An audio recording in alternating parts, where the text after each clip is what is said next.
ഇപ്പോൾ G S ടിയുമായി ബന്ധപ്പെട്ട വാർത്തകളാണ് ഇങ്ങനെ വന്നുകൊണ്ടിരിക്കുന്നത്. ജി എസ് ടി ഇളവ്, എന്തൊരു സാമ്പത്തിക ഉത്സവം, ജി എസ് ടി ഉത്സവം എന്നൊക്കെ പറഞ്ഞിട്ട് ഈ ജി എസ് ടി 2.0 എന്ന് പറഞ്ഞിട്ട് ഇൻട്രൊഡ്യൂസ് ചെയ്തിരിക്കുകയാണ്. ഇത് സാധാരണക്കാർക്ക് വളരെയധികം, അല്ലെങ്കിൽ ഒരു അപ്പർ മിഡിൽ ക്ലാസ് വരെയുള്ള ആളുകൾക്ക് വളരെയധികം ഗുണപ്രദമാവും എന്നുള്ളതാണ് സർക്കാരിൻ്റെയും അതുപോലെ സർക്കാരിൻ്റെ പിന്തുണയുടെയും ഒരു വാദം. അതിനെങ്ങനെയാണ് സാർ നോക്കിയത്?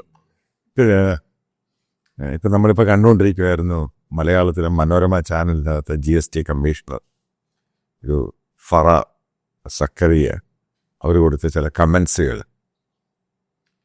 യാഥാർത്ഥ്യം എന്താ ബേസിക്കലി GST എന്ന് പറഞ്ഞാൽ? അതായത് ടാക്സ് യൂണിഫോം എന്ന് പറയുന്ന രീതിയാണ്.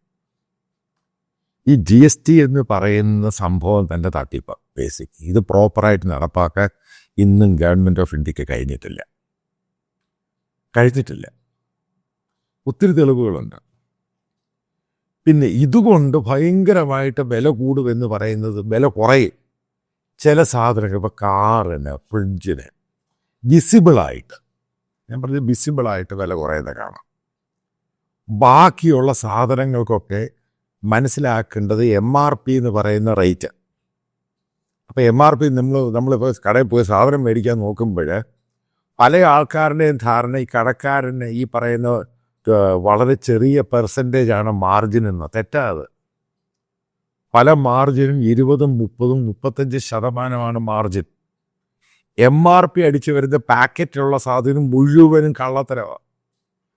കാരണം ഡൽഹിയിൽ ഞാൻ ഈ നാട്ടിലൊക്കെ വെച്ചിട്ടുണ്ട് ചില MRP എന്നൊക്കെ എഴുതിയേക്കുന്നതിൻ്റെ അകത്ത് ഇപ്പം 200 രൂപയുടെ പ്രോഡക്റ്റ് അവരെങ്ങനെ 150 രൂപയ്ക്ക് തരാൻ പറ്റും? ഇതൊക്കെ വരുന്നതിന് മുമ്പ്. ശരിയാണ്. 200 രൂപയുടെ പ്രോഡക്റ്റ് 150 രൂപ.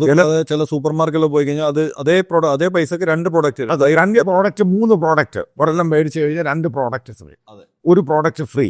ഒന്ന് മേടിച്ച് അടുത്ത പ്രോഡക്റ്റ് 2 പ്രോഡക്റ്റ് ഫ്രീ. എങ്ങനെയാണ് ഈ കടക്കാർക്ക് തരാൻ പറ്റുന്നത്? ഇത് കടക്കാർ നഷ്ടം സഹിച്ചാണ് തരുന്നത്. ആദ്യം മനസ്സിലാക്കുക, ഇതൊക്കെ ബ്ലണ്ടർ അടിച്ചിറക്കുന്ന സംഭവം എന്ന് മാത്രമേ ഉള്ളൂ. ഇതിനകത്ത് ലാഭം ഉണ്ടാക്കുന്നൊരു കൂട്ടരുണ്ട്. ഈ ടാക്സ് വെട്ടിച്ച് അവർ ലാഭം ഉണ്ടാകും. എൻഡ് യൂസർ എന്ന് പറഞ്ഞ കസ്റ്റമർ, അവൻ ഈ പറയുന്ന യാതൊരു നേട്ടവും ഉണ്ടാകാൻ പോകുന്നില്ല. ചില സാധനങ്ങൾക്ക്, അതായത് ഈ പറയുന്ന ഗ്രോസറി അങ്ങനെയുള്ള സാധനങ്ങൾക്കൊന്നും ഒരു മാറ്റം ഉണ്ടാകത്തില്ല. ഇതൊക്കെ ചുമ്മാ തടിച്ച് വിടുന്ന 1.5 രൂപ, 2 രൂപ ഒരു മനുഷ്യൻ്റെ, അതായത് അതിനകത്ത് മാറ്റമുണ്ടെങ്കിൽ എന്തു കുന്തം ഉണ്ടാവും എന്നാണ് പറയുന്നത്. ഇന്നത്തെ കാലത്ത് ഒരു പ്രോഡക്റ്റിനകത്ത് 1 കിലോയ്ക്കകത്ത് 50 പൈസ, 1 രൂപ മാറ്റം ഉണ്ടായിക്കഴിഞ്ഞാൽ അതിൻ്റെ എന്ത് മാറ്റമെന്നാണ് നിങ്ങൾ ഈ പറയുന്നേ? ഒന്നാമതും GSTക്കകത്ത് ഉണ്ടായിരിക്കുന്ന ടാക്സ് രാജാണ് വേണ്ടാത്ത രീതിയിൽ ഇതെല്ലാം കൂടെ അടിച്ചങ്ങ് കയറ്റി. ഇപ്പം ഞാനിപ്പം മെഡിസിനുമായിട്ട് ബന്ധപ്പെട്ട കാര്യം, ഞാൻ മെഡിസിൻ വാങ്ങുന്ന ഒരാളാണ്. ഇപ്പം ഡൽഹിയിലും ഇവിടെ ഉള്ള എല്ലാ കെമിസ്റ്റ് ഷോപ്പുകളിലും ഒരുപ്പെട്ട എല്ലാ മെഡിസിനും, ചില മെഡിസിൻ ഒഴികെ എല്ലാ മെഡിസിനും 20% അവർ ഡിസ്കൗണ്ട് കൊടുക്കുന്നുണ്ട്. പ്രത്യേകിച്ച് ഈ ലൈഫ് സ്റ്റൈൽ ഡിസീസിൻ്റെ എല്ലാത്തിനും 20% ഡിസ്കൗണ്ട് കൊടുക്കുന്നുണ്ട്. 20% ഡിസ്കൗണ്ട് അവൻ കൊടുക്കണം എന്നുണ്ടെങ്കിൽ, അതായത് റീറ്റെയിൽ കടക്കാരൻ ഡിസ്കൗണ്ട് കൊടുക്കണം എന്നുണ്ടെങ്കിൽ അവൻ്റെ ലാഭം എത്ര? അവൻ ഈ കടയെടുത്ത് വെക്കുന്നു, ഇത്രയും പേരെ ജോലിക്ക് വെക്കുന്നു, ഇലക്ട്രിസിറ്റിയുടെ ബില്ല് കൊടുക്കുന്നു, മറ്റുള്ള എക്സ്പെൻസസ് കൊടുക്കുന്നു, ടാക്സ് കൊടുക്കുന്നു. എങ്ങനെയാണെന്ന് 20% അതിൻ്റെ MRP റേറ്റിൽ നിന്ന് കുറച്ച് കൊടുക്കുന്നത്? സിമ്പിളായിട്ട് ആലോചിക്കാവുന്ന കാര്യമേ ഉള്ളൂ. അപ്പം അത്രമാത്രം ലാഭമാണ് അവരുണ്ടാക്കുന്നത്. അപ്പോൾ ഇതൊന്നും മോണിറ്റർ ചെയ്യാൻ ഇവിടെ ആളില്ല. എന്തുകൊണ്ടാണ് MRP ഇത്ര അടിച്ചേക്കുന്നത്? എന്തുകൊണ്ടാണ് ഈ സാധനങ്ങൾ ഇത്രയും വില കുറച്ച് വില കൂട്ടി ആൾക്കാർക്ക് കൊടുക്കുന്നത്? എന്നിട്ട് ഈ MRP എന്ന് പറഞ്ഞ അതിഭയങ്കരമായ കള്ളത്തരം. അതേപോലെ മാർജിൻ ഫ്രീ, അടുത്ത കള്ളത്തരം. ഇതേപോലെയുള്ള സംഭവങ്ങളാണ് എല്ലായിടത്തും. അതിനകത്ത് ഇവർ എന്ത് കുറയ്ക്കുമെന്നാണ് നിങ്ങൾ ഈ പറയുന്നത്? അവർക്ക് തന്നെ കിട്ടുന്നുണ്ട്. ഞാനിപ്പോൾ ആലുവയിൽ താമസിച്ചുകൊണ്ടിരുന്നപ്പോൾ ഒരു കടയിൽ പോയി, പുതിയതായിട്ടൊരു കട തുടങ്ങി. ആലുവ പോലീസ് സ്റ്റേഷൻ്റെ ആ സ്ഥലത്താണ് താമസിച്ചുകൊണ്ടിരുന്നത്. അവിടെ ഉണ്ടായ സംഭവം എന്ന് പറയുന്നത്, അയാൾ പുതിയതായിട്ട് കട തുടങ്ങി കഴിഞ്ഞ് കഴിഞ്ഞപ്പോൾ എല്ലാ സാധനങ്ങൾക്കും വില അങ്ങ് കുറച്ചു. അപ്പം എന്നോട് പറഞ്ഞതാണ് ഈ കടക്കാരൻ, എല്ലാത്തിനും 25-30% ഉണ്ട്. അതിനകത്ത് 5%, 6% അല്ലെങ്കിൽ 10% വില കുറച്ച് വിറ്റാലും അയാൾക്ക് ലാഭമാണ്. ഇതാണ് സിമ്പിളായിട്ടുള്ള കാര്യം. ഇതാണ് ഉണ്ടായിട്ടുള്ളത്. കാരണം ഈ റേറ്റിനാണ് ആൾക്കാർ വിൽക്കുന്നത്. പിന്നെ എന്ത് സംഭവം പറയുന്നത്? സ്റ്റിക്കർ ഒട്ടിക്കുന്നതാണ് നിങ്ങൾ ഈ പറയുന്നത്. ഇതൊക്കെ ചുമ്മാ തട്ടിപ്പും വെട്ടിപ്പുമാണ് സ്റ്റിക്കർ എന്നൊക്കെ പറയുന്നത്. ആദ്യം ഇതിൻ്റെ യഥാർത്ഥ ഒരു ഇതുണ്ടാക്കുന്ന പ്രോഡക്റ്റ്. ഇപ്പോൾ 2 രീതിയിലാണ് റേറ്റ് എന്ന് പറയുന്നത്. ഒരു ഹോൾസെയിൽ റേറ്റ് ഉണ്ട്, ഒരു റീറ്റെയിൽ റേറ്റ് ഉണ്ട്. ഇപ്പോൾ നമ്മളിപ്പോൾ അമേരിക്കയിലൊക്കെ പോവുകയാണെങ്കിൽ കോസ്റ്റ്കോ എന്ന് പറയുന്ന സ്ഥലത്തൊക്കെ ഹോൾസെയിൽ റേറ്റിലാണ് സാധനം കിട്ടുന്നത്. പക്ഷെ അത് റീറ്റെയിൽ റേറ്റ് വളരെ കൂടുതലാണ്. അപ്പോൾ ആൾക്കാർ ഒരു മാസത്തെയും 15 ദിവസമൊക്കെ സാധനങ്ങൾ വാങ്ങിക്കൊണ്ടൊക്കെ പോവുക. അവർക്കത് പ്രയോജനമാണ്. ഇന്ത്യയിൽ ഈ ഹോൾസെയിൽ റേറ്റ് എന്ന് പറയുന്ന ആൾക്കാർക്ക് കിട്ടുന്നത്, എത്ര പേർക്ക് ഹോൾസെയിൽ റേറ്റ് കിട്ടി? ചുമ്മാ അടിച്ചു വിടുന്ന കഥയാണ്. അത് ഈ കട കാലിയാക്കൽ എന്നൊക്കെ പറഞ്ഞ പോലെ പരിപാടി എന്ന് മാത്രമേ ഉള്ളൂ. അതേപോലെ തന്നെ ഇന്ത്യയിൽ ഒരിക്കൽ ഒരു സാധനത്തിന് വില കൂടി, അതിന് ഈ വില കുറയ്ക്കുക എന്ന് പറയുന്നത് നിങ്ങൾ ചിന്തിക്കേണ്ട. ഈ സ്വർണവും കാറും അങ്ങനെയുള്ള കാര്യങ്ങളേ ഉള്ളൂ, ബാക്കി ഒന്നിനൊന്നൊരു വില കുറയത്തില്ല. ഇതൊക്കെ ചുമ്മാ അടിച്ചു വിടുന്ന ഓരോ തമാശകൾ എന്ന് മാത്രമേ ഉള്ളൂ.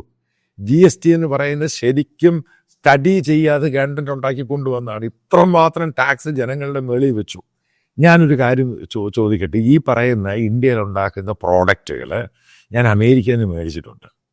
സെയിം പ്രോഡക്റ്റ് ഇന്ത്യയിൽ നിന്ന് മേടിക്കുമ്പോൾ ഞാൻ ഈ പറയുന്ന ഒരു ടീഷർട്ടിൻ്റെ കാര്യം തന്നെ 600 രൂപയുടെ വില വ്യത്യാസമാണ് അമേരിക്കയിൽ. എന്തുകൊണ്ടാണ് 600 രൂപയുടെ വ്യത്യാസം അമേരിക്കയിൽ വരുന്നത്? എന്തുകൊണ്ടാണ് 600 രൂപ അതിന് ഇന്ത്യയിൽ കൂടുതൽ കൊടുക്കേണ്ടി വരുന്നത്? ഇത് തന്നെ ആലോചിച്ചാൽ മതി. ഈ തട്ടിപ്പും വെട്ടിപ്പും മാത്രമേ നടക്കുന്നത്.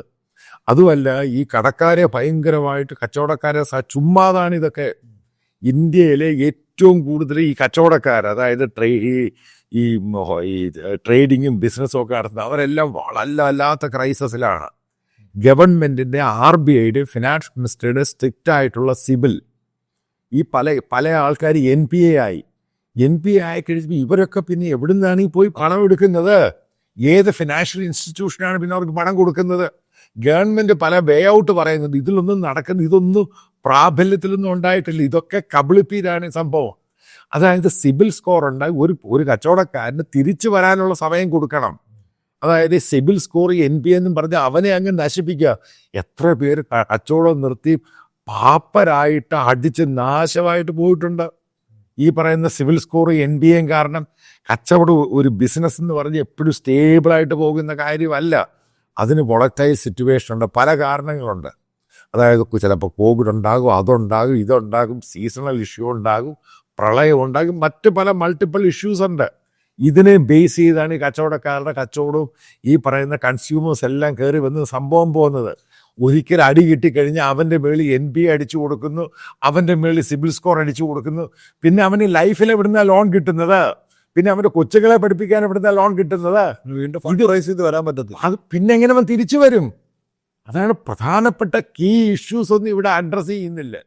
ചുമ്മാ തന്നെ തള്ളാതെ ചെയ്യുന്നത്. ആദ്യം ഈ പറയുന്ന കച്ചവടക്കാരാണ് അവരുടെ വെൽഫെയർ അവർക്ക് എന്തുവാണ് റീഅഷ്യൂർ ചെയ്യാൻ പറ്റുന്ന ഗവൺമെൻറ്റിന്. ഇതേപോലെ ആകെ സിവിൽ സ്കോറും മറ്റും ഇല്ലാത്ത ചില ഇന്ത്യയിൽ സ്വാധീനമുള്ള കച്ചവടക്കാർക്ക് മാത്രമേ ഉള്ളൂ. അവനത് പൊളിറ്റീഷ്യനെയും പണം കൊടുത്തും പല ബ്യൂറോക്രാറ്റ്സിനെയും കണ്ടും ബാങ്കുകളെ കണ്ടും അവനത് റിന്യൂ ചെയ്യും. ബാക്കിയുള്ളവൻ എങ്ങനെ ജീവിക്കുമെന്ന് പറയാം. ഇതിനൊന്നും ഉത്തരം കൊടുക്കുക. ആകെ 2-3 മുതലാളിമാർ ഇന്ത്യയിൽ മതി. ഇതാണ് മോദി ഗവൺമെൻറ്റിൻ്റെ പ്രശ്നമെന്ന് പറയുന്നത്. ഉള്ള ബ്യൂറോക്രസി പറയുന്ന ബ്ലൈൻഡായിട്ട് അങ്ങ് കേൾക്കുക. ആ രീതിയിലാണ് ഗവൺമെൻറ് പോകുന്നത്. അതാണ് ഇന്ത്യയുടെ ഫിനാൻസ് മിനിസ്റ്റർ എന്ന് പറയുന്നത്. ഫിനാൻസിനെ പറ്റി ABCD അറിയാത്തൊരു സ്ത്രീയാണ്. അവർക്ക് ഫിനാൻസിനെ പറ്റി ഒരു കുന്തവും അറിയത്തില്ല. അവർ ചില നിർണായകമായ ചോദ്യങ്ങൾ വരുമ്പോൾ അവർ ഒഴിഞ്ഞു മാറുന്നവരെ. കാരണം അവർക്കറിയാം അവർക്ക് അതിന് ഉത്തരം കൊടുക്കാൻ പറ്റത്തില്ല എന്ന്. അവരെയാണ് പിടിച്ചിരുത്തി, ചുറ്റും ബ്യൂറോക്രാറ്റ്സിനെയും പിടിച്ചിരുത്തി ഈ രീതിയിലുള്ള ടാക്സ് രാജ് നടപ്പിലാക്കുക. അപ്പം ഈ സ്റ്റേറ്റുകൾക്ക് ഇത്രയും പണത്തിൻ്റെ നഷ്ടം ഉണ്ടാക്കുക. ഇതാരും കോമ്പൻസേറ്റ് ചെയ്യും? ഈ പറയുന്ന ഇത്രയും ജോബ് ലോസ് ഉണ്ടാകുന്നു, ഇതാരും കോമ്പൻസേറ്റ് ചെയ്യും? അതേപോലെ തന്നെ ഈ ഓൺലൈൻ ബിസിനസ് കയറി വന്നു. അതായത് ഉപ്പ് തൊട്ട് കർപ്പൂരം വരെ ആൾക്കാർ മേടിക്കുക, ഈ ഷോപ്പും വാടകയ്ക്ക് എടുത്തുകൊണ്ടിരിക്കുക. ഇതിനെ എങ്ങനെയാണ് ഇവർ ക്ലബ്ബ് ചെയ്തു പോകുന്നത്? ഇതിനൊന്നും ഉത്തരം കൊടുക്കുന്നില്ല. കാരണം ഇന്ത്യയുടെ ഗ്രാമാന്തരങ്ങളിൽ ഇപ്പം ഈ പറയുന്ന ഓൺലൈനിലോട്ട് ആൾക്കാർ പോയേക്കുവാണ്. ആമസോൺ, ഫ്ലിപ്കാർട്ട് ഇതാരാ? 2 അമേരിക്കൻ കമ്പനി. ഇതല്ലയോ ഉണ്ടായേക്കുന്ന സംഭവം. അപ്പം ആർക്കാണ് ഇതിൻ്റെ അൾട്ടിമേറ്റ് പ്രയോജനം? ഇന്ത്യ കച്ചവടക്കാർക്ക് കിട്ടിയോ? ഇല്ല. ഇന്ത്യൻ കൺസ്യൂമേഴ്സിനെ ഈ ഓൺലൈൻ എന്ന് പറയുന്ന സാധനം ഇന്ത്യയുടെ ട്രേഡ് എന്ന് പറഞ്ഞാൽ നാശമാക്കി കളഞ്ഞു. ചെറിയ ചെറിയ ട്രേഡ് കടകൾ റീറ്റെയിലേഴ്സിനെ ഇല്ലാതാക്കി കളഞ്ഞു. കാരണം ഏറ്റവും ഇസറ്റ് അവിടുന്ന് ഇപ്പം വാങ്ങുന്ന ആൾക്കാർ ഓർഡർ ചെയ്യുന്നു, വീട്ടിൽ കൊണ്ട് ഡെലിവറി ചെയ്യുന്നു. അതിനകത്ത് ഈ ഓൺലൈൻ ചെയ്യുമ്പോൾ അവർക്ക് ഈ ഒരു വലിയ നഷ്ടമൊന്നുമില്ല. അവർ പല ആൾക്കാർ കടകളിൽ നിന്ന് ഈ പറയുന്ന പല പാക്കേജുകളായിട്ട് ബന്ധപ്പെട്ട വെയർ ഹൗസിൽ സാധനങ്ങൾ കൊടുക്കുന്നു. അതെ, അവർക്ക് എന്ത് നഷ്ടമാണ്? അവർക്ക് ലാഭം മാത്രമാണ്. അവർ നേരിട്ട് മാനുഫാക്ചേഴ്സിന് ഇടുന്ന വാങ്ങിക്കുന്നു, ഇവിടെ കൊടുക്കുന്നു. അതെ, ഈ പകലൊന്നുമില്ല. ഈ പറയുന്ന ചെറിയ ചെറിയ കച്ചവടക്കാർ പിന്നെ എവിടെ പോകും? ഈ ഗ്രോസറിയും ഈ പറയുന്ന കിരാണ എന്ന് പറഞ്ഞ് ഇവരെവിടെ പോകും? അപ്പൊ ഇതിനെ രണ്ടിനെയും കൂടെ പ്രൊട്ടക്റ്റ് ചെയ്തിട്ടാണ് ഇത് കൊണ്ടുവരേണ്ടത്. അതാണ് ഗവൺമെന്റ് കാണിച്ച ഡാം ഫെയിലിയർ എന്ന് പറയുന്നത്. ഇതുമായിട്ട് ചെറിയ ചെറിയ കടകളുമായിട്ട് കോടിക്കണക്കിന് ആൾക്കാർ കച്ചവടം നടത്തുന്നില്ലേ? അപ്പൊ ഇവരൊക്കെ NPAയിൽ പോകാതെ പിന്നെ എങ്ങനെ പോകും? ഇവർക്കൊക്കെ സിവിൽ സ്കോർ വരുത്തില്ലേ? കാരണം കച്ചവടം നടക്കുന്നില്ല. അതെ, മുഴുവൻ ഓൺലൈനിലാണ് പോകുന്നത്. അപ്പൊ അവർക്കൊരു പാക്കേജ് കൊണ്ടുവന്നിട്ട് അവരെ രക്ഷപ്പെടുത്താൻ നോക്കി ഇതുപോലെ പല ബിസിനസ്സും. കാരണം ചൈനീസ് സാധനം കയറി വന്ന് ഇന്ത്യയുടെ മാനുഫാക്ചറിങ് സെക്ടർ നാശമായി പോയി. അത് ആദ്യം മനസ്സിലാക്കുക. അവരൊക്കെ NPAയിൽ വരത്തില്ലേ? അവരൊക്കെ സിവിൽ സ്കോറിൽ വരത്തില്ലേ? ഇവർക്ക് എങ്ങനെ തിരിച്ചു വരാനുള്ള വഴി എന്തോ? ഇതിനൊന്നും ഉത്തരം കൊടുക്കുന്നില്ല. ഇവിടെ അങ്ങോട്ട് വന്നിട്ട് അങ്ങോട്ട് തള്ളോടെ തള്ള ഇരട്ടി മധുരം വായുതോട്ട് തരുന്നു. ഇത് മധുരിക്കുന്ന നവരാത്രിയാണ്. നവരാത്രി വേണമെങ്കിൽ ഈ മനുഷ്യന് റിലീഫ് കൊടുക്കുക ആദ്യം, അതിനുശേഷമാണ് ഇതിനെപ്പറ്റി പറയേണ്ടത്. GSTയുടെ അൾട്ടിമേറ്റ് ബെനിഫിറ്റ് ഈ പറയുന്ന എൻഡ് യൂസർ കസ്റ്റമേഴ്സ് അല്ല.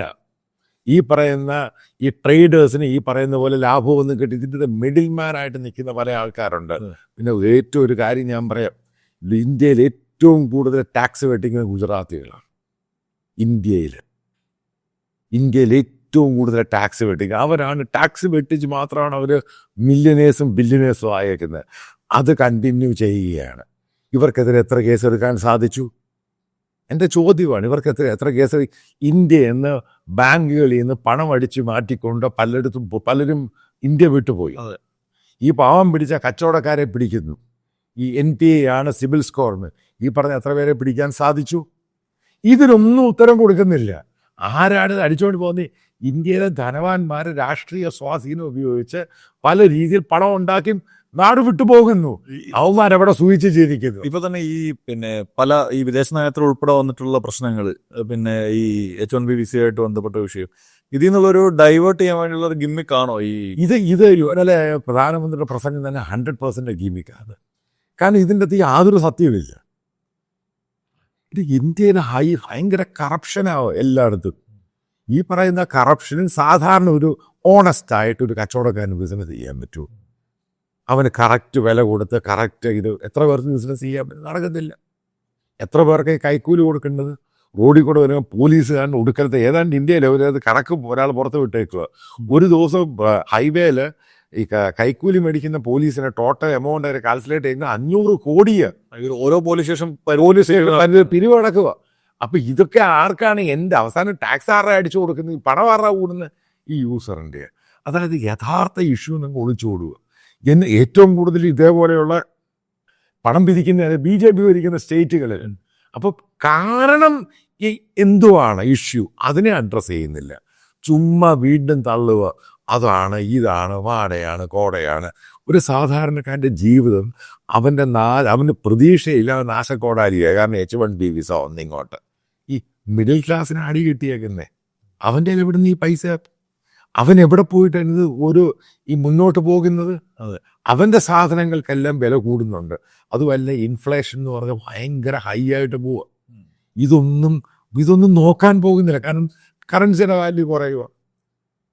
ഈ പറയുന്ന ഈ പെട്രോളിൻ്റെ ഡീസലിൻ്റെ ഒക്കെ വില കുറച്ച് കഴിഞ്ഞാൽ ഇതങ്ങ് കുറയും, കുറച്ച് നല്ല പോലെ. അതിനൊന്നും വേറെ വില കുറയ്ക്കുന്നില്ല. അതുപോലെ ഈ കാലാവസ്ഥ വ്യതിയാനമായിട്ട് ബന്ധപ്പെട്ടിട്ട് ഈ കൃഷിയും വല്ലാത്ത രീതിയിൽ പോയിക്കൊണ്ടിരിക്കും. ഇപ്പൊ ഹിമാചലിലൊക്കെ ഭയങ്കരമായിട്ട് ഞാൻ പറയും ഇപ്പോഴത്തെ പ്രളയം എന്ന് പറയുന്ന ഇപ്പോഴുണ്ടായ ഈ വർഷം ഉണ്ടായ പ്രളയം ശരിക്കും ഇന്ത്യയുടെ ഫാമിങ്ങിനെ ബാധിച്ചിട്ടുണ്ട്. ശരിക്കും ഡീപ്പായിട്ടാണ് ബാധിച്ചേക്കുന്നത്. ഇതൊന്നും പെട്ടെന്ന് റിക്കവർ ചെയ്യാൻ പറ്റത്തൊന്നുമില്ല. ആ രീതിയിലാണ് പോകുന്നത്. അതായത് എല്ലാ ഇന്ത്യക്കാരനെയും ബാധിക്കാൻ പോവുകയാണ് ഈ പ്രളയം. അത് ഇപ്പോഴുണ്ടായത്. കാരണം അത് വരാൻ പോകുന്ന അടുത്ത കൃഷി ഹാർവസ്റ്റ് സമയത്താണ് അതിൻ്റെ വിലയും സംഭവങ്ങളൊക്കെ കയറുക. ഞാൻ പറയാൻ പോകുന്നൊരു സംഭവം എന്ന് പറയുന്നത്, ഇതിനകത്ത് ഈ ഗിമിക്സ് ഒന്നും കേട്ട് വിശ്വസിക്കേണ്ട ആവശ്യമൊന്നുമില്ല. കാരണം കള്ളത്തരം അത് പറയുന്നത്. ഇത് തള്ളു മാത്രമാണ് അമേരിക്ക H1B വിസയായിട്ട് ബന്ധപ്പെട്ട് അതിനെ ഒന്ന് കുറച്ച് കാണിക്കാൻ വേണ്ടി ആൾക്കാരുടെ പരിഭ്രാന്തി പ്രശ്നമൊക്കെ ഒന്ന് മാറ്റാൻ വേണ്ടിയുള്ള ഗിമിക്സെന്നേ ഉള്ളൂ. ഇത് ഒരിക്കൽ ഒരു ചാർജ് കൂട്ടിയ സാധനം ഇന്ത്യയിൽ കുറയ്ക്കുന്ന കാര്യമില്ല. അതേപോലെ ഇതൊക്കെ ഇവർ ലാഭം എടുക്കുന്ന 30, 35, 50% ലാഭം MRP ഇടാതെ വെച്ചേക്കുന്നത്. അതിനകത്ത് എന്ത് മാറ്റം? അതുകൊണ്ടാണ് ചിലപ്പോൾ ഈ ഡിസ്കൗണ്ടായ ഒരു കാര്യം പറയാം. 10,000 രൂപയുടെ മൊബൈല് ഡൽഹിയിലെ പല കടകളിലും വിൽക്കുന്നത് 7,000 രൂപയ്ക്ക് MRP എഴുതിയേക്കുന്നത് 10,000 രൂപ, വിൽക്കുന്നത് 7,000 രൂപയ്ക്ക്. അപ്പോൾ എന്തുവാ? അപ്പോൾ യഥാർത്ഥ വില എന്തുവാ അതിൻ്റെ? ഏതായാലും കടക്കാരൻ ഈ മൊബൈൽ നഷ്ടത്തിൽ വിൽക്കത്തില്ല. അവൻ 3 ജോലിക്കാരെയും വെച്ചിട്ട് കടയ്ക്ക് വാടകയും കൊടുത്ത് ലൈറ്റും എല്ലാം വെച്ച് ഡിസ്പ്ലേ ചെയ്തിട്ട് അവൻ വെച്ചിരിക്കുന്നത്. അപ്പോൾ അതിൻ്റെ യഥാർത്ഥ വില എന്തുവാ? ഇതാണ് പറയുന്നത്, ഇന്ത്യക്കാരൻ കബളിപ്പിക്കപ്പെടുന്നു, നമ്മളെ ഭരിക്കുന്ന സർക്കാർ നമ്മളെ മൂടോട് കബളിപ്പിക്കുന്നു. ഇത് മാത്രമാണ് GSTയിൽ എനിക്ക് നിങ്ങൾക്ക് തരാനുള്ള ഒരു ചെറിയ നിർദ്ദേശം.